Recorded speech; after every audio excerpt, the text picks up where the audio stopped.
গাইছ আপোনালোক আজি মই এনেকুৱা এটা ভিডিঅ' দেখাবলৈ গৈ আছোঁ য'ত নেকি আপোনালোকে দেখিলে সেই ভিডিঅ'টি আপোনালোকৰ গান শিয়ৰি উঠিব বলক তেনেহ'লে লেটছ গো বলক তেনেহ'লে ভিডিঅ'টি আৰম্ভ কৰোঁ আপোনালোকক মই নোম শিয়ৰি উঠা সেই বস্তুটো দেখাব চেষ্টা কৰিম আজি এইটো বস্তু আপোনালোকৰ দেখিলে গাৰ নোম শিয়ৰি উঠিব পকাৰ পিছত এই কুকুৰক বাঁহ সাজিবলৈ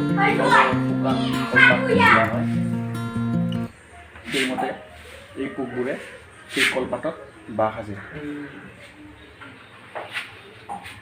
এতিয়া আপোনালোকক মই বাঁহটো কেনেকৈ সাজে সেইটো মই দেখাবলৈ লৈছোঁ এই এনেকৈ বাঁহ সাজে এইটোৱে আৰু দুই ধৰণৰ থাকে এইটো হৈছে বগা আৰু ৰঙা য'ত কোৱা হয় মুগা কাপোৰ ক'ৰ পৰা হয় বুলি ভাবে আপোনালোকে নিশ্চয় আপোনালোকে গম পায় আৰু যিবিলাকে গম নাপায় মোৰ ভিডিঅ'ৰ জৰিয়তে গম পাব এনেকৈ বগা বাঁহৰ পৰাই মুগাৰ কাপোৰ বোৱা হয় এইবোৰ হৈছে গোটেই পকা এইবোৰে গোটেই এতিয়া বাঁহ সাজিব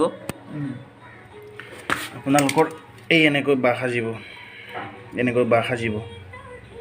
ইয়াৰ তলত এতিয়া এই পোকবোৰ ভিতৰত আছে তো ঠিক এই বাঁহ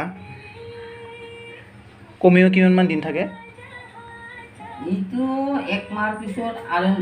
মিনিমাম এমাহ এই বাঁহ সাজাৰ পিছত আৰু এমাহমান ৰখা হয় ৰখাৰ পিছত আকৌ কলপাতৰ